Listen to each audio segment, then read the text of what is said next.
Namaste and welcome to the second season of Future Fit Corporates. My name is Bhavana Issar and I'm the founder CEO of Caregiver Saathi. In this season, we are going global and shifting the narrative. Caregiving is not a career obstacle or something that organizations must accommodate. It's a leadership accelerator. And through candid conversations with corporate leaders, consultants, and change makers, we explore how caregiving shapes resilience, empathy, and innovation. Let's discover what it truly takes to build workplaces that don't just include caregivers, but recognize that caregiving experience is an asset. Because the future of work is not just tech, female, or inclusive, it's compassionate, it's innovative, and therefore caregiver friendly. Welcome to Future Fit Corporates.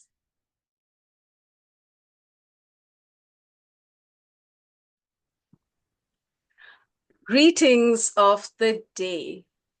I am delighted to bring you yet another edition of Future Fit Corporates. And Future Fit Corporates, as you are aware, is our series of conversations around organizations and leaders who believe in investing in people and nurturing success. Organizations for today and organizations for tomorrow.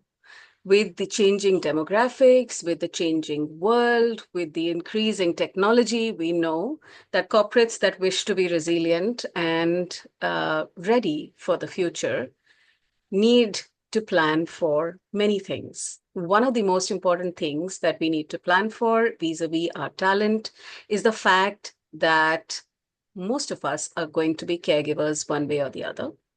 And we need workplaces, or modern workplaces are going to be ones that foster caregiver-friendly environments. So what does it take to shape a caregiver-friendly work environment? How does that help corporates? Why should organizations do this? Stories from leaders and individuals who are invested in the idea in more than one way are our way of understanding how this new aspect is going to impact us, people performance, and sustainable success. It is my absolute delight today to have with me my friend and colleague, Rukmini Banerjee, for this conversation. Hi, Rukmini. Hi, thank you for having me, Bhavna.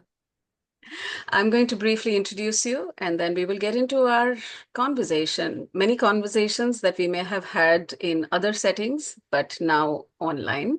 So Rukmini is on her entrepreneurship journey right now, working on a mobile app solution for family caregivers. Oh my God, talk about something that might be similar. And prior to this, Rukmini has held executive leadership roles at high growth startups and also national and international organizations. As the chief operating officer at Vouch, a commercial insurance provider for the innovation economy, she was accountable for delivering operational capabilities across the entire client journey. She saw 165% growth in revenue. Wow, that's a lot. With a 120% improvement in contribution margin over her 2.5 years there. As the chief people officer at Fetch Rewards, a consumer savings app, she was responsible for enabling talent as a strategic resource for business growth. And through her 2-year tenure, Fetch Rewards saw a period of hypergrowth from 3 million users to 11 million and from 140 employees to over 700. To her roles, Rukmini has brought over 2 decades worth of strong business acumen, experience in managing people operations, and a fierce drive for helping women, people of color, young professionals advance in their industries. These skills are the key to her track record of producing exceptional results, ranging from diversity building efforts to delivering operational excellence. You've got to teach me a lot of things here, Rukmini. Happy to share. Has experience working across the financial services spectrum, insurance, mortgages, retail banks, credit card operations, and outside of the US, she has global experience working in Australia and India for Fortune 500 companies like GE and HSBC. So, our common connection is the fact that she holds an MBA in Finance and Marketing from XLRI, our shared alma mater, and she earned a bachelor's in mathematics from Jadavpur University in India and is a certified Six Sigma Black Belt from GE. The more fun thing is that she's the mother of two 11-year-olds who are having piano lessons as we speak. You can't So, hear the welcome. piano. Say that again. I hope you can't hear the piano while we speak. Oh, well, you know, um, the fact that you're working on caregivers is music to my ears, music of different kind.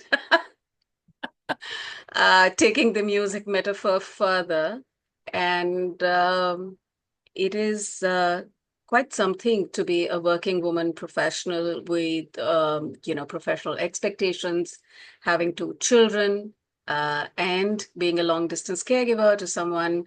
So I'm really keen to understand how you relate with the idea of Caregiver Saathi and what you're trying to do now. So what would you tell us about you that we don't know? So life for almost all of us is some version or some form of caregiving, right? And it's a term that it's very interesting. When I first started looking into it, it's a term that means different things to different people, and it's very cultural as well. Mm-hmm. And it's for some people, I think there comes a time when if it's your, like I have a colleague who provides care for their church's one of the fathers, and he doesn't Mm, have family anywhere, and they were very close growing up, her husband, and now they have become the power of attorney holder, and he is in a nursing home and they provide care, right? That's where the term caregiving comes up more naturally, because it's mm, something outside of your immediate nucleus of family. When it's your immediate nucleus, you talk about it in terms of relationships first, and yes, it's yes. culturally, then say caregiving. But I think if I think about anybody in my life, I don't know that any human being I know is such an island that they have Yeah, never or will never or are not providing care of some sort. Even if you're a young, like your daughter, young student in college, you've got a roommate. Like, think about our Excel days. We provided care to our friends and roommates and everybody there, all the dramas of life happening at that time. The, for sure. just a different form that's more emotional support at that point than financial or anything physically taking care. But I think that's why the term caregiving resonates so deeply with me. Like, I cannot think of a single human being who can say, I have nothing to do with caregiving. Now, in And my life specifically, I think you can think about the kids, you can think about my dog. My dog is like stuck to me. So I was in London last week, and my biggest fear was the dog. And I kept asking my husband, are you petting him? He keeps saying I fed him and I took him out. And I said, are you lying down with him? Are you petting him? Are you playing with him? Like, those are all the things I would do with him. Then 11-year-old twins. I've got my 80s, my parents in their 80s. My dad's 88. My mom's going to turn 83. And yes, fingers crossed, generally still, knock on wood, healthy, living in Australia with my sister. So clearly my sister and brother-in-law, they are the primary caregivers. I am much more far away, and I keep telling them I'm here for moral support. You have a bad day and either of you want to vent, which is my parents sometimes. They need somebody to vent. I'm yes, here. My sister and brother-in-law need somebody to vent. I'm here. yeah, yeah. No, absolutely, absolutely. So well articulated. I think we are all caregivers and we are always caregivers. It's just that the nature and the shape of caregiving probably shifts and changes, and the intensity or its dimensions change. I'm very keen to talk to you about your experience of growing in the times that we navigated our professional careers and seeing how workplaces, in your experience, were or have been uh, cognizant of the idea of caregiving? What has been your journey like? Um, that's a great question. I think if I think about the journey, there are two arcs that I think of. One is my personal arc. Mm. And so straight out of Excel, when I started working for the companies in India, HSBC, GE, I was single. I was in my early 20s. My first job was in Calcutta. So I lived with my parents. I didn't even have to take care of myself. My parents were Mm. kind of taking care of Yeah, me. So work was all I had at that time. So yeah, caregiving had almost no space in my mm. world. There was no need for any of that. My parents were still Right. fairly young. So that was my arc. From there to I moved to Australia. Um, and then trying to build my own life where I knew nobody but my sister when I had moved there. So build a whole new set of friends and everything. Then I get married, I move to the US. Then after X years, I have kids. So it keeps changing, right? So there's the personal arc of from young, didn't have to take care of anybody, Mm. everybody around me healthy and young and capable, to slowly having the babies were probably the first where I felt like now here are two who can do nothing for themselves and will not Mm. survive if my husband and I didn't do something for Yeah. them. Um, to now with aging parents, it's just different as my kids are becoming more and more independent. So the Yeah. caregiving for them is no longer very physical at all. Yeah. It's definitely financial, but Mm. mostly it is emotional. It's that Mm. adolescent period. Oh my God, I started watching the adolescence series on Netflix. Have you seen it? No, You I don't have to. have the heart to. It it is scary. It's about a Yeah. 13 year old. So this period just needs emotional Yeah. support. Yeah. So it's just my arc has changed. What is interesting is I think the organization arc has also changed. So I'm Mm. talking about these very, very old international institutions who had fairly standard ways of working. If you think about, like, one was a British bank, one's an American company, very, very standard ways of Yeah. working. There was no space for caregiving. It was very ambition oriented. Come in, the more you work, the better your results are, the better your results are, the better you do at work, right? And it was, especially in the Indian context, it was a very linear line of what success looked like and what the steps needed to be, right? I was still also straight out of college, so it still was the very linear progression. Two, COVID, I think, has completely changed the landscape. That's So when I first moved to the US, I actually did work. So I moved to my husband's a professor in this small town in Wisconsin, Madison, Wisconsin. It's the capital, but it's still a small town. And there was no GE, no HSBC, no international companies here. So my first job was working for HSBC Mortgages remotely. And mm. I can't tell you that experience, how different that was on a telephone conference call. There's no video, it's only audio. I'm the only person remote. Everybody else is in a conference room. I would 90% of the time I would be forgotten. Yeah. From that experience to through COVID and through my startup experiences all through the last 5, 6 years, everything is on video calls Yeah. and everybody's remote. It's a completely different kind of working, and Yeah. the personal and the professional has blended completely through COVID. Yeah. So I think Yeah. COVID has been one of the biggest workplace trend changers, and that For arc has sure. changed. For sure. What stuck with me was your description of saying I was the only one who was remote. And I was reminded of, even if somebody wanted to give me an accommodation and say, okay, you can work remote, it's so isolating because it's not the conventional ways of working. It's And very I've experienced it. It's extremely hard in any way. Like, I think about it and I talk to a lot of young people and I tell them one of the best life experiences you can get is be a minority somewhere at some point. It doesn't yeah, matter. It could be because of your gender, so women in STEM. It could be because of your race, me in the US or in Australia.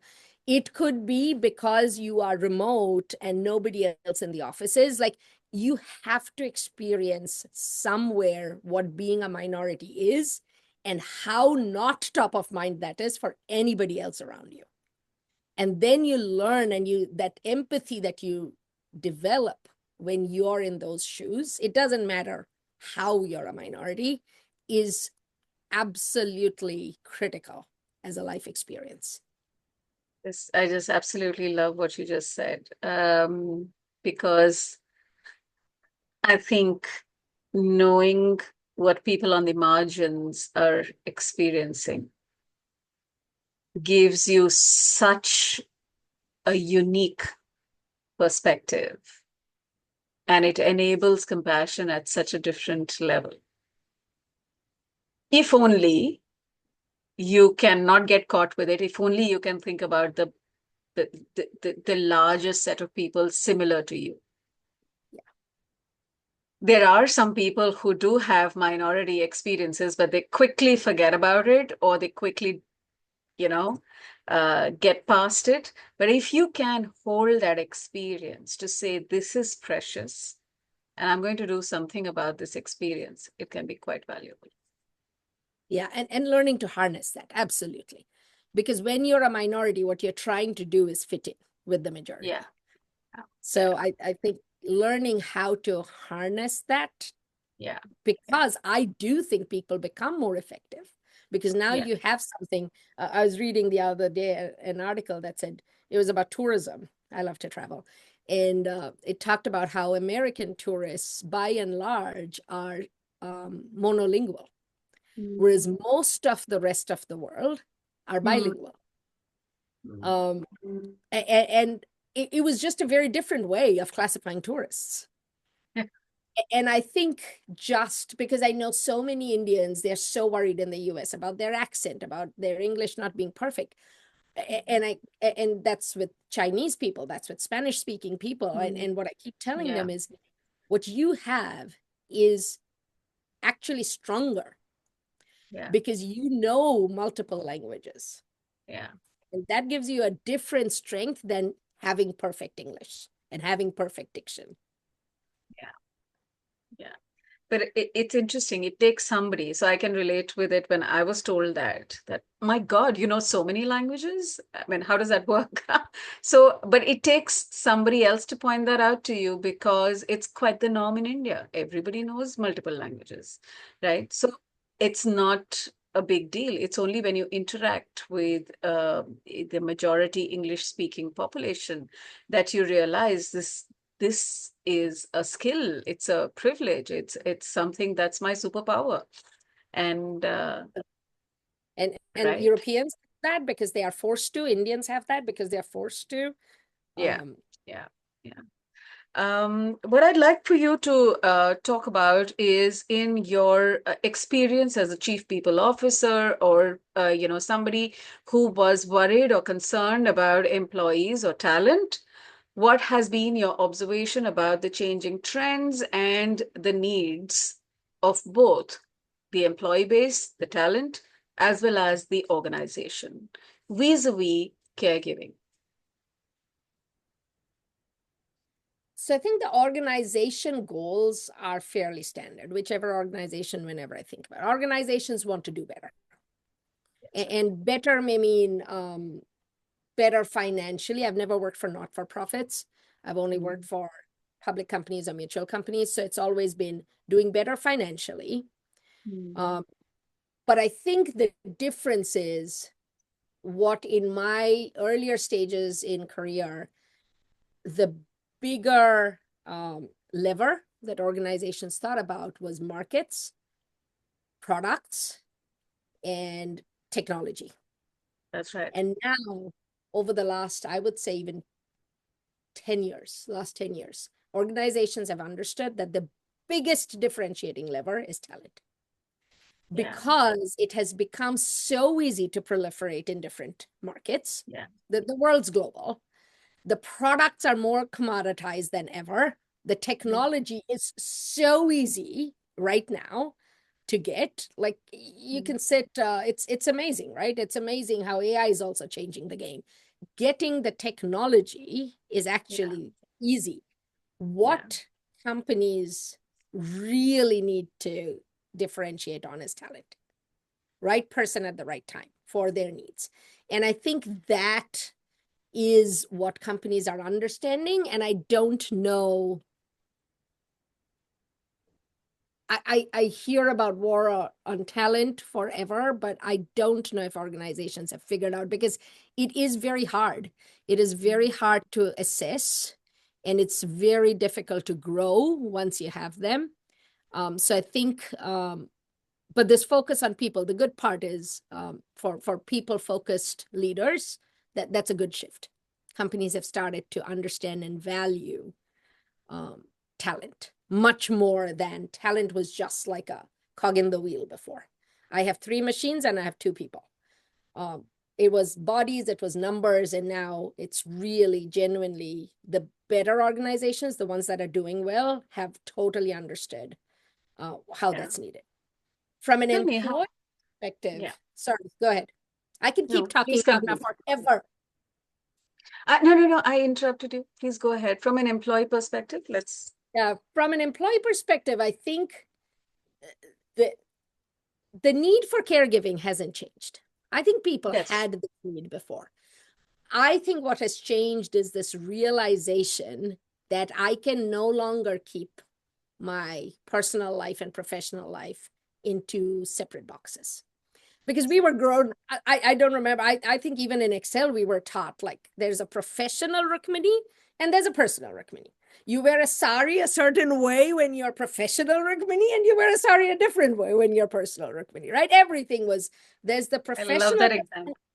right? There's the Yes. professional persona, and then there's the personal persona. And I think that's what has changed for employees Yes. throughout the world, is that doesn't work. People are failing at drawing that line. And now that it's all together, I don't know how you can keep my caregiving responsibilities. For some people, it's yet another job um, Mm. away from the workplace. Mm. And I think that's the big change, is the situation hasn't changed, but our perspective, and therefore it's allowed us to have a voice that this Mm. is also important to me. So if you care about me, you company, you will need to care about what's important to me. And I think that voice is what employees have got now, which they didn't have before. Rukmini, just thinking about it, that, the times are changing so much. And now, for example, of late, there has been this significant conversation around how AI has taken away a large number of jobs. And, people are competing against AI, at least for certain types of jobs.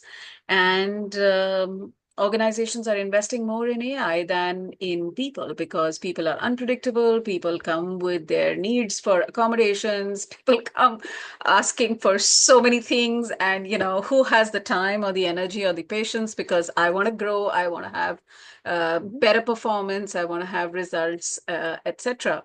So, there seems to be a leaning towards technology or AI vis-a-vis people or talent. So why is talent important in the times of AI? Um, I have a different perspective. I think it's a shorter arc versus longer arc. And I think the Okay. reason everybody's jumping on AI right now is that's the shorter arc. People were Mm, 0, companies were at 0, and they've mm, woken up to the fact that some other companies are at 10, some other companies mm, are at 20. So I need to catch up. So I think that's the mm, shorter arc. And they will all get to an 80 at some mm, point. mm, And then it's not going to be a differentiator. And it's back. This is no different than when the Industrial Revolution happened. This is no different when the mm, whole computer based. Like if you didn't have a website as a business, I don't even care whether you're selling little handicraft on Etsy.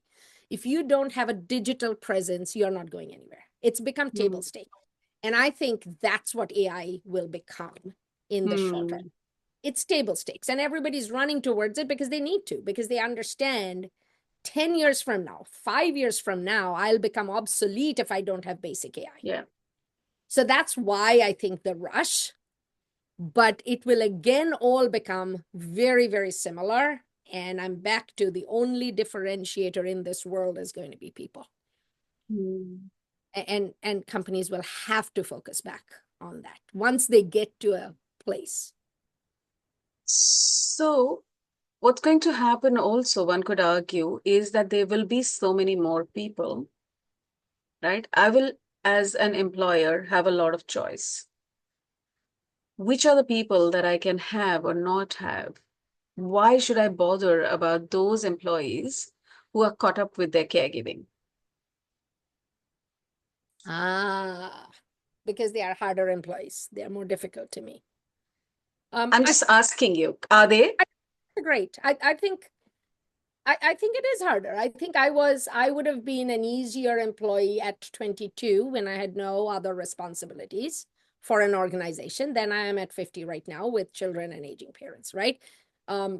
I set boundaries much more. I remember days in GE, it was a 24-hour shop, and I would spend like close to 18 hours in the office. Yes. I had Yes. nothing else to do, and it was fun, and all my friends were there. I would never do that right now. I have boundaries. I have Yes. to pick up the kids. I have to make dinner. I have to do this, right? So absolutely, I can see people are just harder than machines. That's number one. Machines are predictable and consistent. People are not predictable and not consistent. I think within people, there are some people that are, for whom work is a very, very big proportion of their life, and Yes. some employees where work is not that big. Correct. I don't know whether that's, so I can see to manage is easier. If I think about it purely financially, I'm getting 80% from this employee, I'm getting 60% from that. I'm getting Yes. more for bigger bang for my buck, right? Yes. But what you get from the 60% is actually different. And so I think fundamentally, and this is the political scenario in the US right now, like, is diversity important or not? And I don't know that that's worth a debate. Either the company culture, values, leadership, believe that having diverse people around gets me better results. And there have been tons and tons of studies that have proven this over time. So the fact that I think it's a waste of time to debate it. If a leadership and culture and values believe in diversity, caregiving is just one more perspective around diversity. And it depends on the markets you're in. It depends in the business you're in, the product. In some cases, it is absolutely critical. So if you're, I have a friend who works at a pharmaceutical company that does aging-related meds.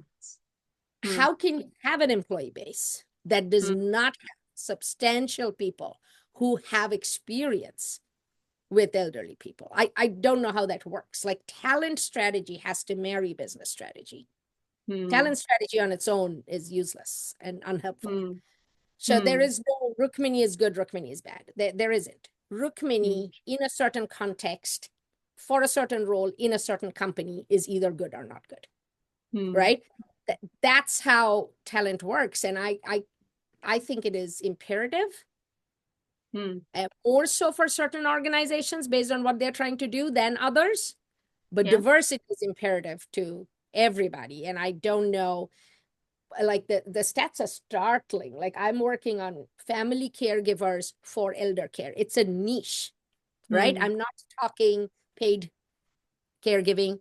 I'm not talking caring for children or disabled or anything. Even that is 1 in 5 Americans.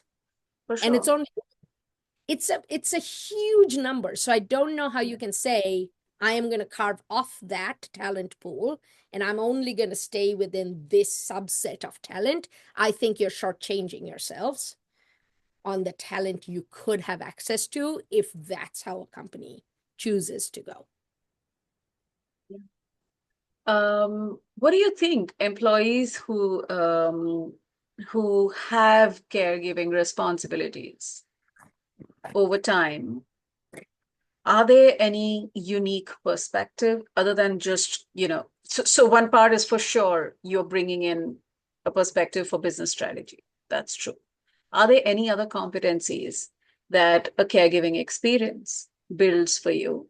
And here I'd like to hear, even as a woman, so let's say a gendered responsibility of parenting, I would think is slightly different. And much as, both Mhm. you and I would like to believe that, we are parents and we're parents and, our co-parent should take equal responsibility, can't shy away from the fact that women parents are slightly different. So it adds something to us. Mhm. Yeah. So what, according to you, are some of the competencies or skills or perspectives that add to individuals who have caregiving experience? I'm thinking about this on the fly. I've never really thought about this. It's a great question. Multitasking immediately comes to mind. Um, the ability to think about your audience as someone who processes information differently than you. Like my child processes information very differently than I do. My Yeah. parents process information very differently than I do. And that Hmm. awareness makes me, I think, a better communicator with different, Mm. because I know that not everyone in this room is thinking about things exactly the way I am. Hmm. So I think that makes you a better communicator, better Hmm. listener. Hmm. Um, the other thing I've noticed is emotional, like the highs and lows don't throw caregivers as much because they are used to real highs and lows.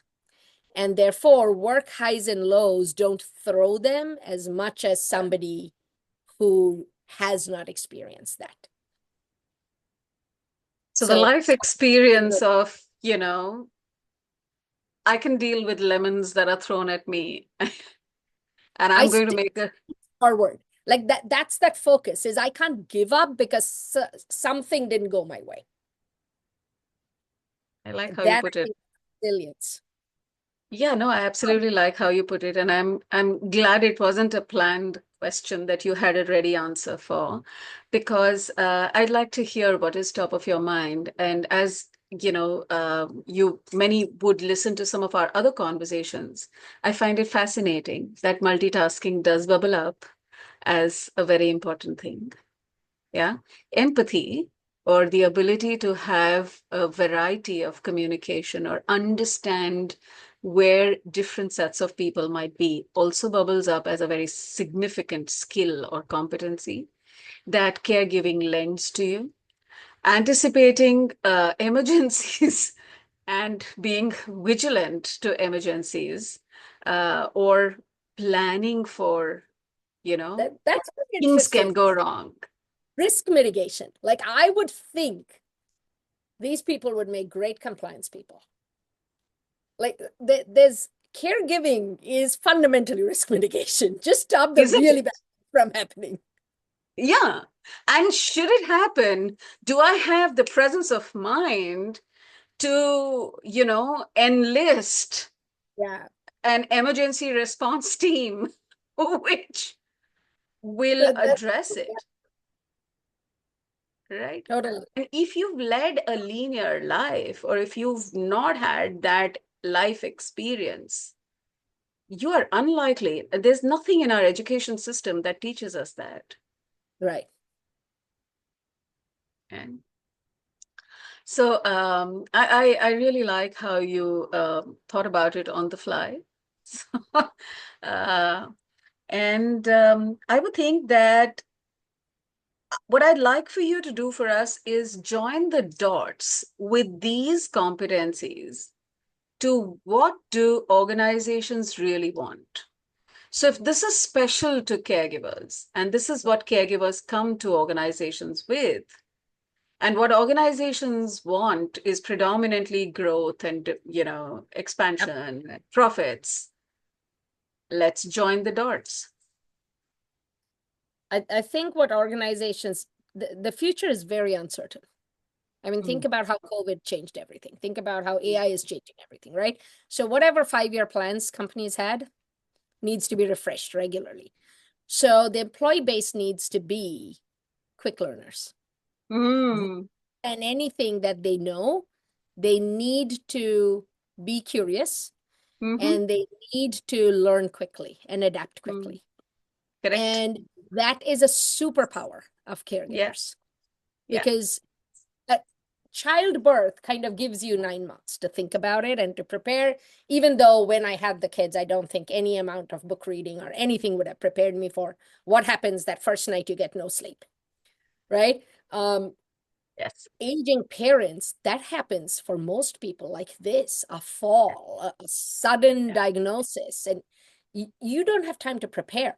So Yeah. what you need are people who have the resilience to not go, oh my God, my life has crumbled around me.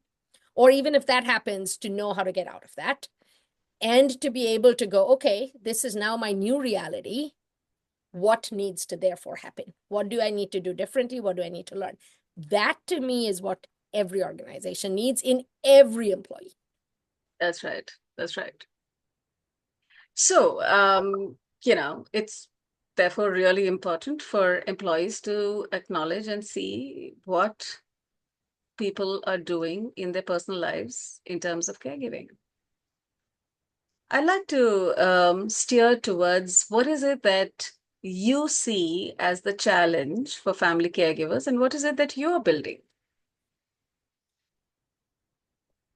There are many, many different challenges and so many layers, right? So I think the number one challenge as I'm talking to family caregivers is identity, Mm-hmm. how their identity is shifting. And Mm. where I was the daughter, Mm. and when I become the primary caregiver, Mm-hmm. I am no longer the daughter. Mm. My responsibilities are different, Mm. and how I deal with things are different. As a daughter, what I was like what I was used to for the last 50 years is going to be Mm. very, so that identity shift, I think, is challenge number one. Mm. Challenge number two is cultural, societal, and its expectations. Mm-hmm. Challenge number three and four, 3A, 3B, is time and money. Mm. Do I have the time? Do I have the money? Mm. Because time and money are sometimes interchangeable. If I Mm. don't have the time and I have the money, somebody else can be me for now. If I don't have the money, I can put in the time, but time and money. But what is most interesting in the professional, so most of the people I've been talking to and working with, and what we're trying to build with Kira now is for the busy professional Mm. who also is a caregiver, right? Right. Most of the time, that time money equation comes down to flexibility. Mm. And that's like the time and the money is the challenge, but the solution seems to be flexibility. Mm-hmm. It's having the time to do the thing when I need to get it done. That's right. And if we can crack that flexibility thing, the other Mm. big challenge is, so these are all the macro ones. And I think it's interesting how you talked about the parent. I used to talk about, I used to very frequently be on these leadership panels as the token Mm. woman leader in a senior role. And then I had kids, little kids. So it was always that question, work-life balance, right? And husband. So number one, I think a very big part of how I can do what I can do, which at the beginning you said, like I have two little kids and aging parents, and I'm doing an entrepreneurship thing, is the support I have from my husband, right? That's huge. Like at any time, if he said, no, we need steady income, I couldn't have done this. Or no, we can't take this risk, I couldn't have done this. Or no, I will not be able to help with any of the household things, I couldn't have done this. So I think that's number one. But the example I would give, so when our kids were like really little, and twins has thrown the game for us, right? Two kids, we just didn't know what was happening around us half the times. Um, so Shuman's my husband, he genuinely does 50% of the tasks. We would not have survived as a family. And it's very helpful because my job was always very calendar oriented. Like I had no breaks between meetings, and I had meetings like for 10 hours of the day. So I didn't have any flexibility around that. Shuman's a professor at the university. So flexibility is what he had. he could set up meetings with his students one-on-one at 8 p.m. at night, and it would be okay, Hmm. right? So Hmm. he could do the during the day Hmm. things when I had zero flexibility. So that marriage was very helpful work style wise. And he was able to and very happily did 50% of the tasks. But the Hmm. interesting thing was that the cognitive load was and still remains 98% me. What 98%. what Wow. needs to happen is me. Because Hmm. anytime he's very willing, tell me what needs to be done, I'll get it done. Oh, Hmm. tell me when to pick this up, tell me when to take them there, tell me. But what needs to happen, even now, is me primarily. And I think that's what I'm realizing, that cognitive load on caregiver is something that not a lot of focus and solution has been given to. Hmm. And that's what we're trying to build with this mobile app, is take away as much of that extra cognition needed. Hmm. Hmm. How do you think that'll impact the lives of caregivers?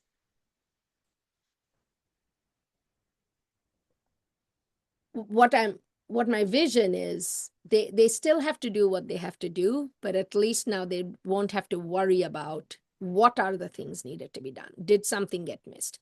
Did I drop the ball there? So if the organization and the transparency and all of that stuff, things that make us successful at work, if we can translate that, the work still needs to happen. You still Hmm. have to spend time. You still have to go to the doctors. You still have to talk to your parent. You still have to change them if you need to. But at least all the things that need to be done, and then ensuring the right people know, and it's all organized, and research is easy. So I'm not spending hours trying to figure out something. That makes it Yeah, much no, simpler. for sure.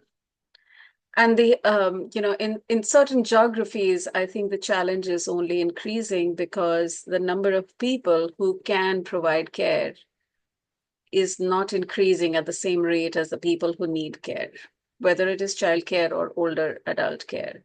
So it's probably duplication of the cognitive load because same person has to cater to so many more. Correct. It's Correct. not a So 1:1, right? It's not like there's a one grown adult who can care for one person. yeah. And I think that compounds it. Absolutely. Yeah. Yeah. So I'm going to take a trip to Fantasyland with you. I'm going to ask you to paint a picture of a world that that was that was working for the family caregiver, especially in the workplace, but for the family caregiver in general, and then at the workplace. So draw that vision that you have of imagine. See, I think the most important thing that we bring because of who we are. Mm, So what I am to my parents is going to be different than what you are to them, right? So uniquely as a caregiver, what you bring is the human connection. mm, And the vision I have is, and whether it's child, parent, disabled, somebody, is if we could just be there mm, for them, mm, just be, just we're going to have a conversation, or we're going to just hold hands, or we're going to play cards, or whatever you want to do. If we can maximize that and minimize all of the other tasks for survival, which is for children, change the diaper and should measure out their food, or for adults, ensure they take medicines. And if we could minimize all of that and maximize just being with people, so that connection is built and the memories are built, that to me is utopia. so well said. I think human connection is something that, especially in times of technology, we all need, right? Yeah, yeah. Um, Can't replace that. That's the thing. Almost everything else, I can think of some way of solving. Yeah. But Yeah. I cannot give my parents another second daughter Yeah. instead of me. Yeah. That was poignant. Um, and glad that you painted that picture for us, because I think it's a lovely vision to work for. And we need as many people who are thinking about this problem and coming up with creative solutions as is required. Because, as I often say, family caregivers, we don't even have a term for them in most of the languages, especially Indian languages. Uh, as family caregivers, we are invisible, unrecognized, underappreciated, and underserved. So, the more that we can shine the light on family caregivers, the better it is. For sure, women are impacted disproportionately. So, um, Rukmini, we started having the Future Fit Corporates conversation because there was a very strong linkage with women at the workplace with the whole caregiving angle. So, last year, on 8th March, we started these conversations. And the idea was to take it beyond the month of March and beyond, a woman thing, because caregiving impacts men as well. Um, and we would like to share the load.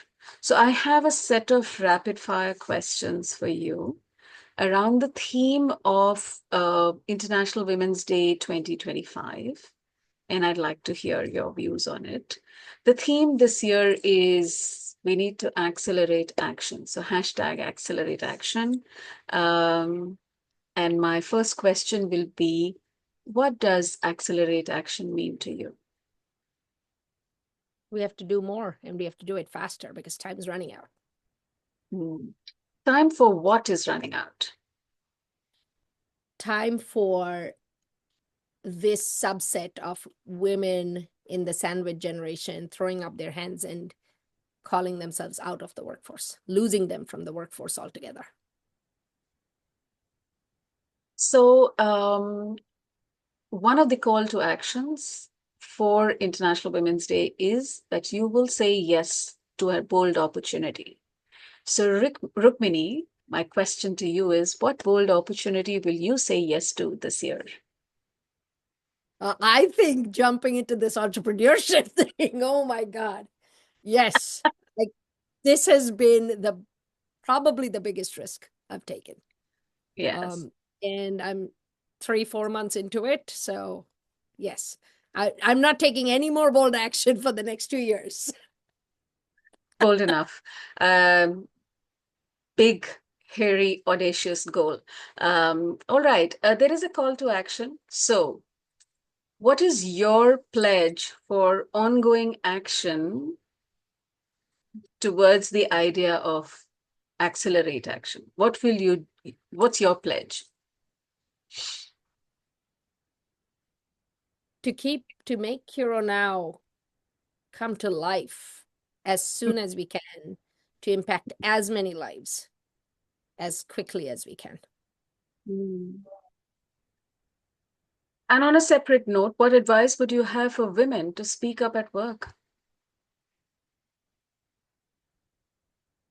I think step one is do not feel like this makes you any less than anybody else. And I think that Mhm. belief has to come from within. Mm. Because people just check out because they go, I am therefore less. So number Mm. one, you are different. You're no less. Mm. And difference needs to be celebrated. So that's number one, the self-belief. And then find the cohorts, find people who understand. They don't have to be exactly in your situation, but find people who have different perspectives like you.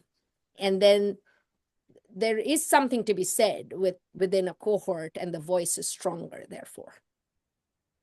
And find leaders who make the policies. Talk Mm. to them. Those are the people to find the people within the leadership who can affect change, because change comes in organizations through policies. Good, great point. Um, Looking at the experience of caregivers, what are the biggest challenges men face, and what are the biggest challenges that women face as caregivers? I think expectations are different. Mm-hmm. I think society places different expectations. I think people also, like Mm-hmm. men in general, tend to be the primary bread earner, and therefore they think they can Mm-hmm. have even less flexibility. Mm-hmm. And the more I am understanding the space, the more flexibility seems to be the answer.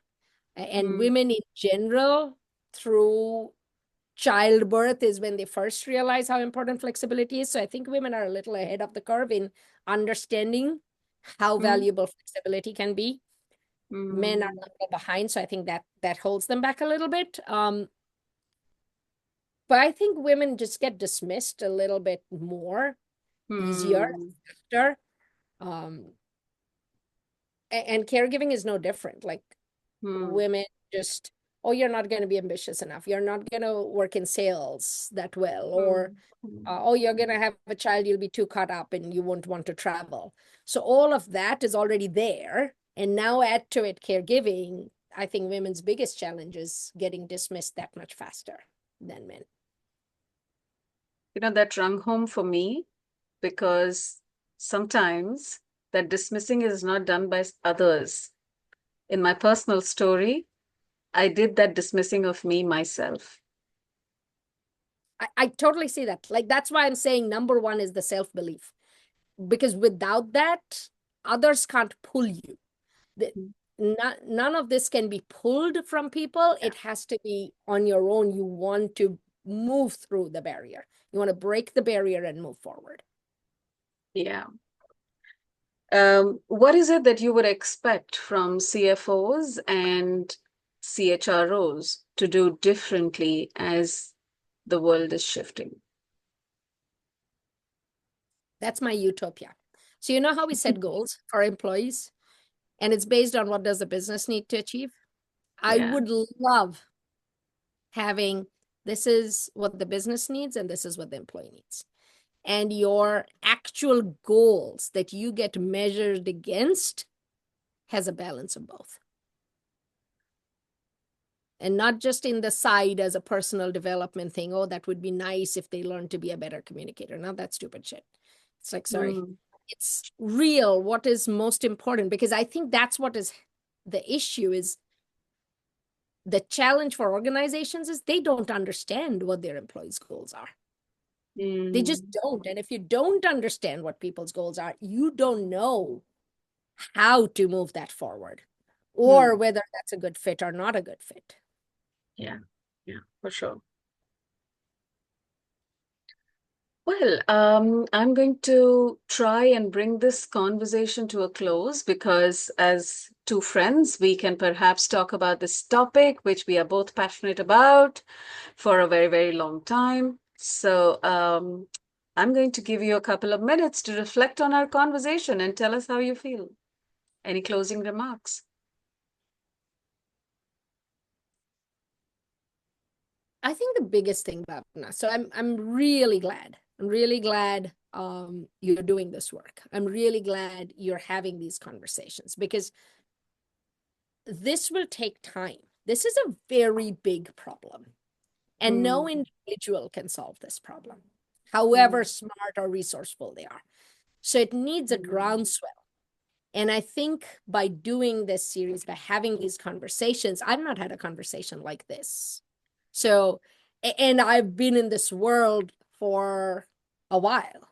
mm, Um, so I think thank you very much for doing this because conversations are step one. Like mm, even if three people listen to this and it changes how they show up at mm, work or how they think about mm. caregiving in the context of employees, that's a huge win. Like that's how. So Yeah. um, this is, I understand it's a lot of your time and it's hard work and but I Mm, think this is very, very needed because the conversations first start to see people as caregivers. Because I think you're right, it's they're very unseen. And yeah. I was giving because I get asked this question a lot. Why did I start with caregiving for older adults and not children? Because a mobile app could work just as well for others. And the thing is, children are very visible. You're pregnant and people celebrate, and then you have children, and you know exactly around you in a room how many people have children and what ages they are. It's a very known progression with age, and therefore I have a teen, you have a teen, let's have this conversation. It's my challenge. There is nothing like that about older adults. It's absolutely invisible. People try to hide it. Nobody's coming to work to share about the challenges they are having with an aging parent. Nobody knows who has any of these challenges, so they don't know who to go have the conversation with and have asked the questions. So to me, this needs even more shining the light on and making it normal, making it everybody's going through this. And if they haven't yet, they will. Yeah. Yeah. So stopping it from hiding is very important. And I think that's the work you're doing. So thank you. And in season 1, we spoke about I had the chance to speak with mostly individuals who are based in India. And my goal for season 2 is to talk to friends and people that I know that are invested in the space or that have rich experience globally. And it is fascinating how the themes are universal and global. Totally. Right. So thank you. And I know that there is a very significant, of course, a nuanced difference around family caregiving for the US market that you're focused on. But I'm glad. I'm really looking forward to how we can support each other, collaborate, and work through this because, like you said so beautifully, it's a very large issue and we all need to come together. We cannot think about it like competition. So I'm so glad. Lovely. Thank Keep up the good work, and we will you. hopefully do really good things together. Inshallah, Ameen, Amen. Tathastu. Let's let it all come together. Thank you, Rukmini. Lovely. I'm going to look forward to your successes and celebrating you. Thank you so much. Same here. Thank you for watching this episode of Future Fit Corporates. If today's conversation resonated with you, don't let it end here. Join the Future Fit Corporates Club or the FFC Club. Explore our full dossier and discover powerful blogs from our past speakers. Let's move beyond inclusion as a buzzword. Let's make diverse experiences, especially experiences of caring for others, caregiving, a leadership strength. Together, we can truly build not just a caring world, but future fit workplaces. Until next time, take care and let's keep the conversation on.